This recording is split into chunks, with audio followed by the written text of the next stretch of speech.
Hey, I'm John Greaves III. I'm the founder of Garage Gym Life. And once again, we are here to do another awesome home gym tour. We have been invited into the home of Bryan Schermerhorn, and he is going to give us a tour of his home gym that he uses to train to smash weight as a strongman competitor. We'll do that in just a minute.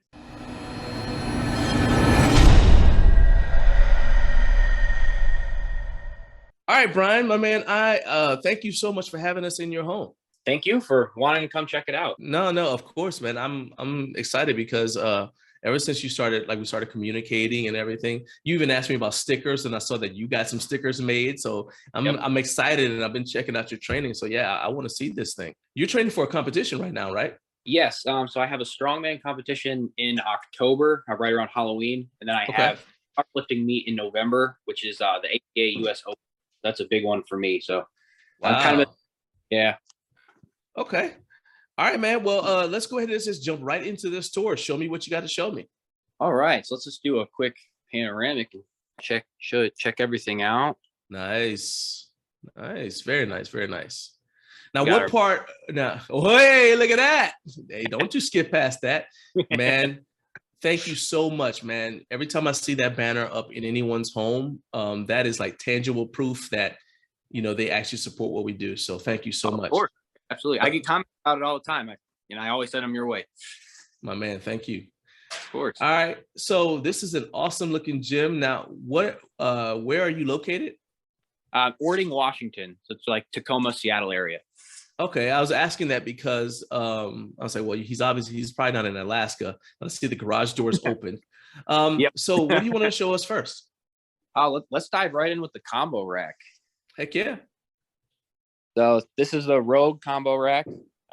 Thing's an absolute beast. I had to have this as a competitive powerlifter. I was like, I want to train how I fight. You know what I mean? So yeah. Do you use it with the squat setting as well, or do you just use it for the bench press? So currently I just use it for the bench press. I've used it for the squat in competition back when I competed raw and classic raw. Now as an equipped guy, I mainly use a monolift. But I've had other people use this specific one for the squat, and everybody loves it. I mean, I had heard some things like they said that Rogue said that the spotter arms are not actually designed like if you have to dump the bar. So that's why I'm asking. Anytime I see somebody with one of those, I want to make sure that they're satisfied with the product in general, because I don't want to, lead anybody astray. So that's a good point to bring up.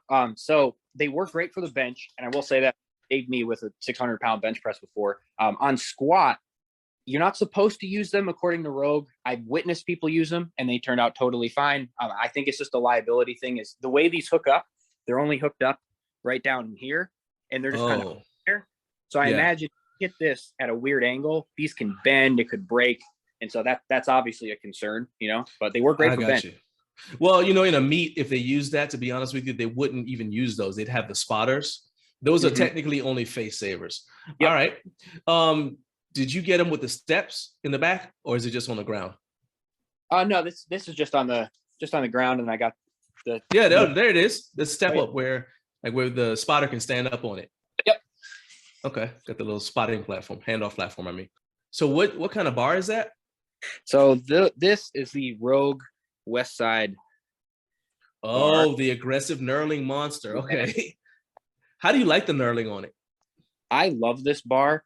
Let's check it out. Let me see if we can check out the knurling. This is like one of the most aggressive knurlings out there. How well the cat. Yeah.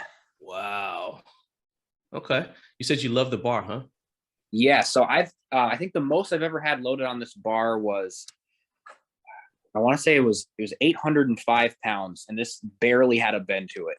And I mean, I was just yesterday with 534, and this thing, you would have thought it had 135 pounds on there.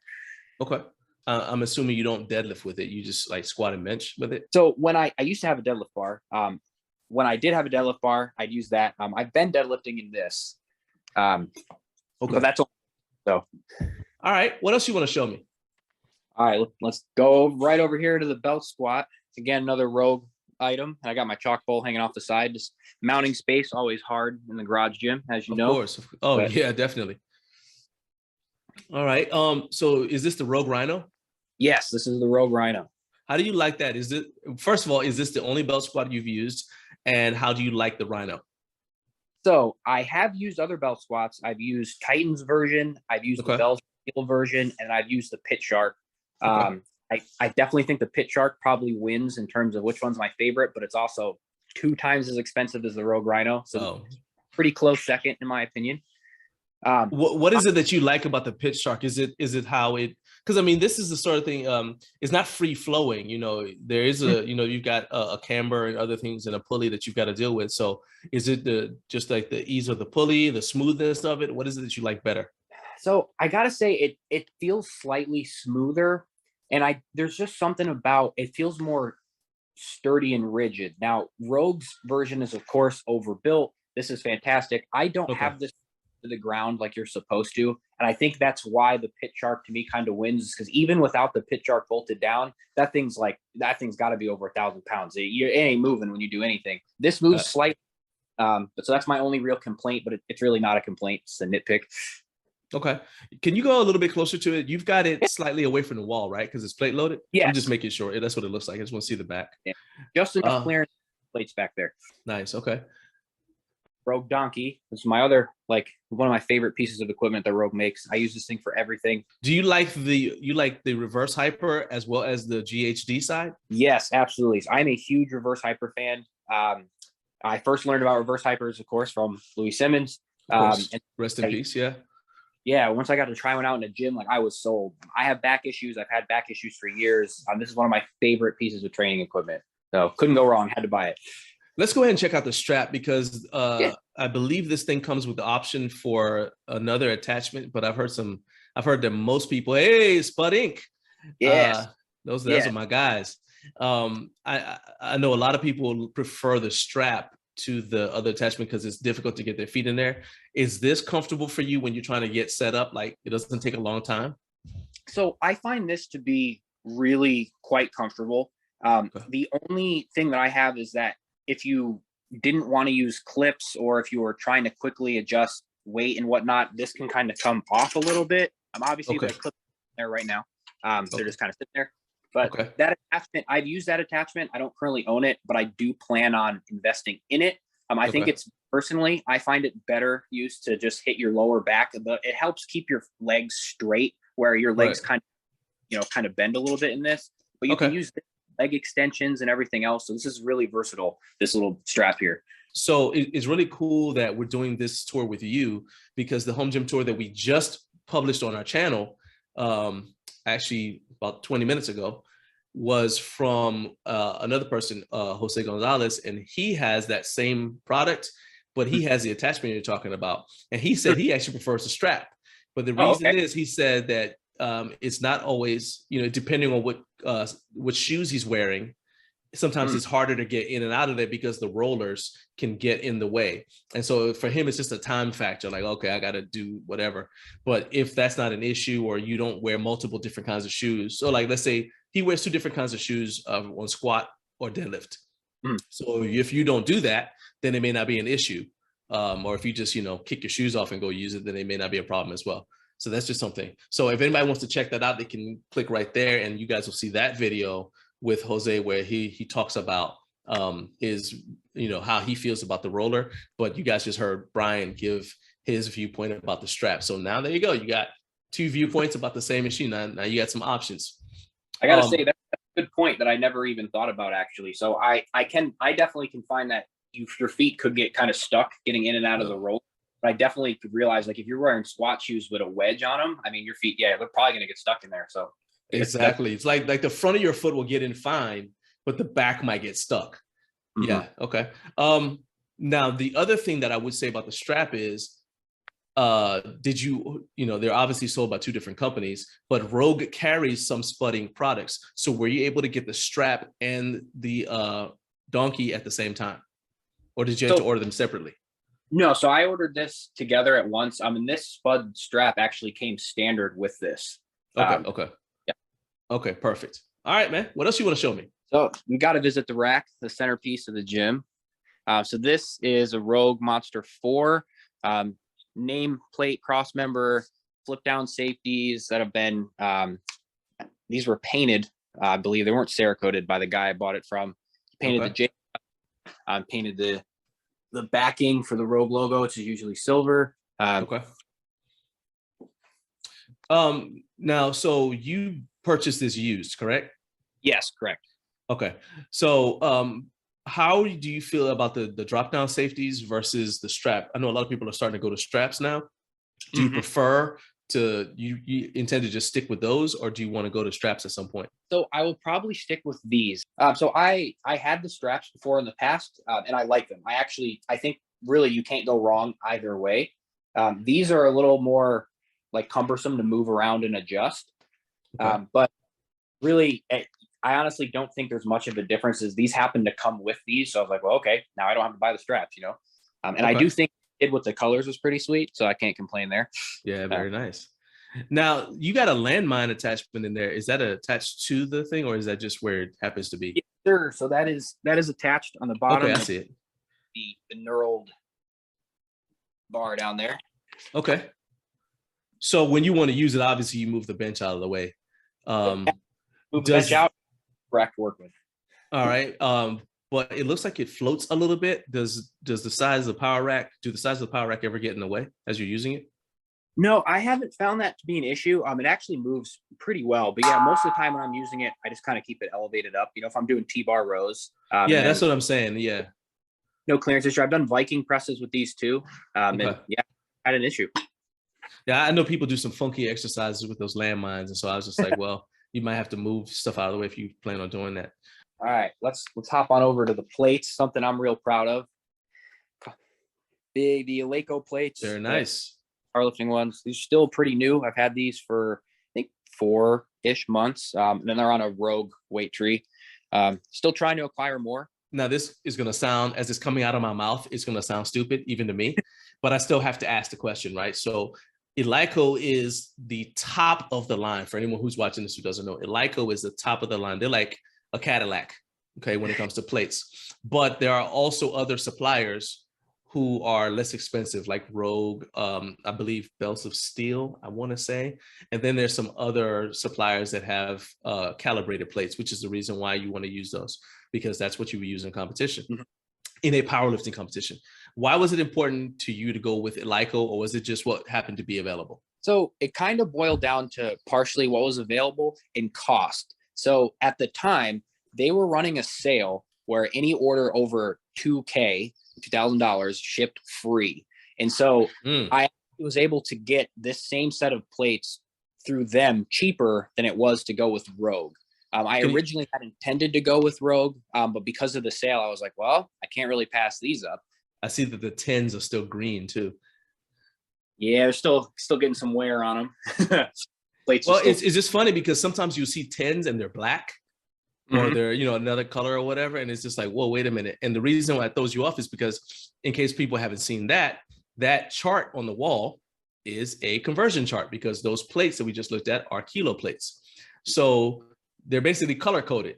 So when you're looking at it and you see green and your 10s aren't green, you're like, hey, wait a minute, what's going on here? So yeah. All right. And you looks like you got that from Go Strong, right? Yes, it's actually the only Go Strong product in this gym. I wish I had more, but they're slightly out of my price range. Well, you may not have heard this, but Rogue purchased Go Strong. Yes. They may have some Go Strong products at the Rogue price point in the near future. So stand by. So I'm interested in your pegboard here. I'm assuming this is just a standard pegboard. It looks like you've got more than one kind of slingshot type device. Is that right? Yeah, so I have a few. I also have a second pegboard over there as well. Okay. So this one right here. Is that a Bench Daddy? So this is from Darkside. I mainly use Darkside products. I'm a huge fan of all their work. Of Darkside bench band. Okay. Their rack, soft belt, another one of their bench devices, and kind of my standard powerlifting equipment. I think that's my deadlift suit right there. Okay. Which one do you use? Do you have a Centurion? What do you have? So this is my single ply Rage X. Okay. For single ply, hey, there that goes. For single ply, I have a Super Centurion. I also have a Super Katana, and then for multi ply, I use an Inzer Leviathan Ultra Pro. I use the same Inzer Max DL, and then I use a Dark Side Warlord, which we got over here. Do you ever use briefs and stuff like that? Yes. I'm assuming you do. Okay. Current briefs I have actually don't fit. I gained oh boy. so I need to get a new pair. All right. I'm just putting that out there because some people who compete raw may not know the advantages of wearing briefs. I'm actually thinking about getting a pair of briefs, even though when I compete raw, because it just saves your hips. It's kind of like having a slingshot for your butt. That's a good way to put it. I've never heard that, but that you never thought you'd hear that sentence out loud, right? A slingshot for your butt. All right. Why did you pick those specific attachments? So I took a real hard look at what attachments are in a gym when I used to go to one that I would actually use. Because there's plenty of attachments, and I was like, these were really cool. But when it came down to it, what did I actually want? And so, I want something to use for lat pull downs, even though right now I don't have a high pulley. I used to have one. I need something for low rows, and then for tricep pull downs. And then I did an evaluation. I said, hey, this is really all that I need. So this gets it done for me. Man, I love that. That is because so many people purchase stuff based upon gym candy and what's popular at the time. I love the fact that you just went with, hey, what am I actually going to use? Because then you get people who buy stuff and they end up then having to try to figure out how to convince somebody else to buy it on Facebook Marketplace. You know what I mean? Yeah. I'm like, why put yourself through that? So, all right. Well, we talked about storage. One of the other good hallmarks here is my power. This is OG. Yeah. So these are the Pro Series that have the 3 expansions. So these do go up to 90 pounds. Okay. I used to have a full dumbbell rack that went from 55 to 115. And then I had Bowflex adjustables from 5 to 55. I ended up selling I've had those on a space. And then this is the final. I actually, I have a dumbbell rack now, but I had the Bowflex that you're talking about, and I actually preferred the power blocks to the Bowflex because I found that the power blocks were more forgiving if you put them down. Yes. Like, if somebody dropped them or something like that, the Bowflex would always crack. Everyone I know who's had Bowflex for a long time, they always say, well, they crack. And so they always want to go with the power blocks, even though it's kind of tough to get your hand in there sometimes. Yeah. And I know that's like probably one of the only complaints I do fit is it is kind of tight in there. But really, I mean, if you had a pair of thick wrist wraps and you're doing bench, maybe that might be a challenge. I've never really had any major issues with that, but I also have only had them for a few months. So the other thing I've seen people have issues with is if they're doing something like an Arnold press, because the sides of the block can hit your shoulders. It's not like it hurts. It just gets in the way. Yeah. Well, nice, man. I'm glad like I said, though, that's a solid company, a solid purchase to me. I like that. Where is this log? I keep seeing you do PRs on the log, and I know it's in here, but you're waiting and keeping me in suspense. So we have another storage area over here. And this is my Titan multi-grip log bar. It's not a true log, but sometimes budget calls and you got to do what you got. Hey, well, I mean, you've hit PRs on that though. So, there's nothing wrong with that. Like when I watched you posted your PR video with it, you were able to do a clean, but not a press. Is it just the wrist angle that was like the factor stopping you from being able to get it into that front rack position for the clean? Yeah. So for me, the hardest part was how different the log clean is versus like a standard power clean or even like a continental with an axle bar. Yeah. And so I was always because the thing's way out in front of your face. People don't think about that. It's way out here. So you're trying to clean a sofa. How far out that is. I mean, on each side. This is a 10-inch round. Some of the bigger I've used in competition are the standard 12-inch logs, which is kind of what most strongman competitors use. And that clean can be vicious. Absolutely. In with it when you roll it up. It's like you have like a bowling ball under your chin. But it's this wide. It's super wide. You got now press the bowling ball over your head. So okay. So let's check out some of the other bars you have in that storage thing. So this is the area I'm kind of lacking in currently the most, where I definitely want to get some more specialty bars. I have an axle bar, an easy curl bar, kind of my tricep hammer bar, the log bar, and then just my standard power bar. That's kind of all I got right now. Is that axle that doesn't look like it's got knurling on it? I can't really tell, but no knurling, right? Do you ever bench with it? I have. I've done overhead press. I'm not a huge fan of it, to be honest, for bench. Really? Yeah. What is it you don't like? So I know a lot of people say like it. So they say it takes off some pressure on their shoulders and on their wrist. I actually Yeah. felt it to be the exact opposite. I felt Oh, okay. wrist and my shoulders. Maybe that's just me, What's the but diameter of the, well, it may be the diameter specific to you. The thing that when I was talking to, speaking of spudding, I was talking to Mark Bartley, the guy, Spud himself, Mhm. and he was telling me that back in the 80s when he was working out with Donnie Thompson, they used fat bar. They didn't call it axle bar. So they benched with a fat bar because it made benching with a regular bar seem easier because it made the smaller diameter regular bar seem like it's nothing, yep. So it Point. was almost psychological as well. Is that box for box squats? Yes, I actually love this spot. That's pretty low. You like to do low box squats, not high box, I'm assuming. So I'll just turn this on its side and I'll stand it upright. So Okay. that way, I think this is 17. Okay. Yeah, that's a little low for me, especially in gear. There's no way I'm getting down. I'm about to say you are definitely breaking parallel in that, buddy. Wow. I like what you just said, like in gear. What people don't realize is that if they don't use gear, is it constricts you. So at the bottom, I can imagine you feel like your eyeball's about to pop out of your head. Absolutely. That's 100%. All right. So you got some medicine balls. It looks like, are those wall balls? So those are just standard medicine balls. Okay. I think actually, one's a 10 and one's a 12. My wife uses these. I don't use these for a whole lot. I was going to ask you, like, what do you use them for in your training? All right. Yeah. Okay. Not too much for me. Let's check out the wagon wheels. Yeah. So these are the Titans wagon wheels. Okay. Not the prettiest ones in the bunch, but they work. They get the job done. All right. Well, let's check out. I know you have that. We kind of briefly saw it, but let's check out your banner collection. Obviously, you got an American flag. Very well. Like that. It's got a Pledge of Allegiance on there. Oh, wait. No, that's from the military. Yes, this is the oath of enlistment. Yeah. I was in the Marine Corps. So I was like, wait, as soon as I saw the "So help me God," I said, oh, wait, that's not the Pledge of Allegiance. That's the oath of enlistment. Yeah. Nice. All right. Very well. Thank you. Thank you once again. Elite FTS. I love Elite FTS as a company. I got a bunch of their stuff in here in my own home gym. Dave Tate is just a walking encyclopedia of knowledge. I love the fact that they give so much back. Like the only reason he actually inspired our company, because I watched a thing where he said the only reason why they sell products is so that they could afford to give most of their educational content away. So he said they only started selling equipment so they could afford to pay writers, so they could afford to pay the best writers to give out the best quality content and to sponsor athletes and have them come and put their training logs up and do Q&As with people with fans. So that whenever you buy an Elite FTS product, you're actually helping them provide information.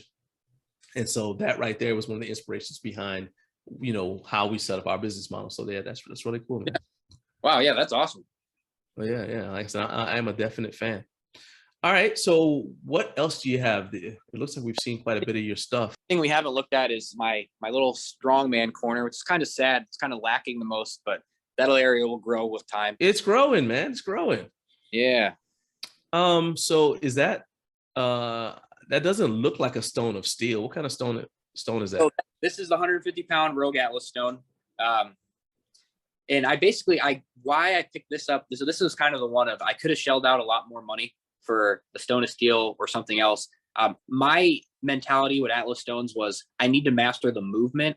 So I got one reasonably heavy that said, well, I'll train on this at my house to learn it. And then in comp is just kind of throwing caution to the wind and just going for it. So what's that thing made of? It looks like it's rubber or something.